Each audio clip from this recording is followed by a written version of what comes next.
પચ્ચા party સૌથી પહેલા તો રીનીટ 2026 તમે આપી, હિંમત કરી, એની માટે કોંગ્રેચ્યુલેશન. હવે આપણે જોઈએ બોટનીનું એનાલિસિસ કે ભાઈ સાહેબ પેપર કેવું હતું, કેટલા ક્વેશ્ચન હતા.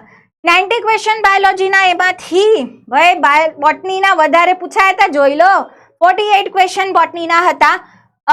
એવરેજ ડિફિકલ્ટી ઓછી હતી, ઇઝી 47.9%, મીડિયમ 33.3%. હાર્ડ અમુક ક્વેશ્ચન થોડા ટ્રિકી હતા, એને હાર્ડમાં મૂક્યા છે 18.8%. 11thના 64.6 એટલે 65%. 11thના ક્વેશ્ચન હતા, મોટી વસ્તુ હતી. 12thના ચેપ્ટર ઓછા છે તો ઓછા હતા. યુનિક ટોપિક 38 હતા. હવે આની અંદર ઓબ્વિયસલી ક્લાસ 11 વધારે, ક્લાસ 12 ઓછું હતું. સિંગલ ચોઇસ એમસીક્યુ વધારે માત્રામાં પૂછાયા છે. જુઓ, મેચ ધ કોલમ થોડા પૂછાયા છે. મલ્ટી સ્ટેટમેન્ટ થોડા, સ્ટેટમેન્ટ 1, 2 વાળા, અસર્શન રીઝન વાળા થોડા ક્વેશ્ચન પૂછાયા છે. ચેપ્ટર્સની આપણે વાત કરીએ દીકરાઓ, તો સૌથી વધારે સેલ ધ યુનિટ ઓફ લાઈફમાંથી 8 ક્વેશ્ચન આવ્યા છે ને પૂછાયા જ છે. ફોટોસિન્થેસિસમાંથી આપણને પૂછ્યા છે 5 ક્વેશ્ચન. બાયો ક્લાસિફિકેશનમાંથી પૂછ્યા છે 4. જોવો, બાયો ક્લાસિફિકેશનમાં ક્યારેક તો પૂછતા જ નથી, આ વખતે 4 પૂછી નાખ્યા છે. સેક્સ્યુઅલ રિપ્રોડક્શન ઇન ફ્લાવરિંગ પ્લાન્ટમાંથી અગેન 4 ક્વેશ્ચન છે. મોર્ફોલોજીમાંથી 3 જ પૂછ્યા. પ્લાન્ટ ગ્રોથ ડેવલપમેન્ટમાંથી 3 પૂછ્યા છે. લિવિંગ વર્લ્ડમાંથી 3 પૂછી નાખ્યા અને સેમ ટોપિકમાંથી 3 પૂછી નાખ્યા. પ્રિન્સિપલ્સ ઓફ ઇનહેરિટન્સમાં ઓછા પૂછ્યા છે દીકરાઓ.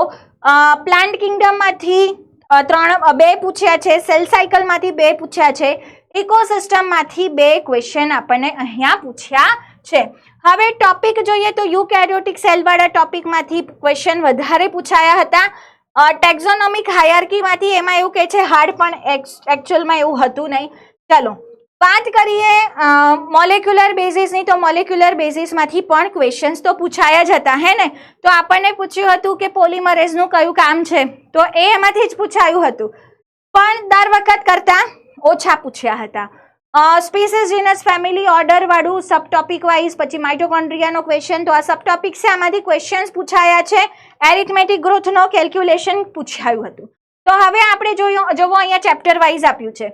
સેલમાંથી 8, ફોટોસિન્થેસિસમાંથી 5, બાયોક્લાસિફિકેશનમાંથી 4, સેક્સ્યુઅલ રિપ્રોડક્શનમાંથી 4, ઓર્ગેનિઝમ પોપ્યુલેશનમાંથી 4, મોર્ફોલોજીમાંથી 3, plant growth development 3, living world 3. જીનેટિક્સમાં જેમાં વધારે પૂછતા હતા એમાં 3 જ એમસીક્યુ ઇઝી પૂછ્યા. Plant kingdom 2, cell cycle 2, ecosystem 2, molecular basis 7 થી 9 ક્વેશ્ચન આમાંથી પૂછાતા હતા.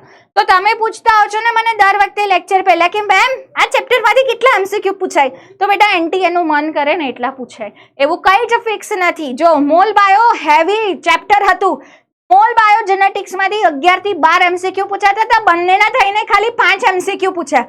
એક્ઝામિનરનું જે મન પડે ને એ ચેપ્ટર વધારે નાખે, તો એ કોઈ જ ફિક્સ ન હોય. શેમાંથી વધારે પૂછાય, શેમાંથી ઓછા. એનસીઆરટીના 2 પુઠાની વચ્ચે બધું જ ઇમ્પોર્ટન્ટ છે લર્ન કરવાનું.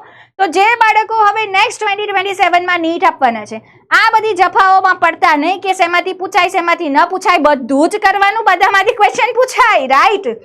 બાયોડાયવર્સિટીમાંથી 1, માઇક્રોસમાંથી 1, અને એ પણ પ્રેડિક્ટેબલ પૂછ્યો હતો. માઇક્રોસમાંથી આપણે ભણ્યા હતા સ્ટ્રેપ્ટોક્લોટ બસ્ટર, એ જૈવ સક્રિય અણુ એક ફિક્સ વસ્તુ હતી, એનો જ ક્વેશ્ચન પૂછી નાખ્યો છે. તો એકંદરે જોઈએ તો પેપર જે છે એકદમ પ્રેડિક્ટેબલ હતું. ઘણા બધા છોકરાઓ ખુશ થયા છે, એમને આવડે એવું પેપર હતું. તમારા ક્વેશ્ચન્સ તમે કેવી રીતે અટેન્ડ કર્યા, કેવું ગયું પેપર અને કેટલા માર્ક્સ આવી રહ્યા છે, બોટનીમાં કેટલા માર્ક્સ આવી રહ્યા છે.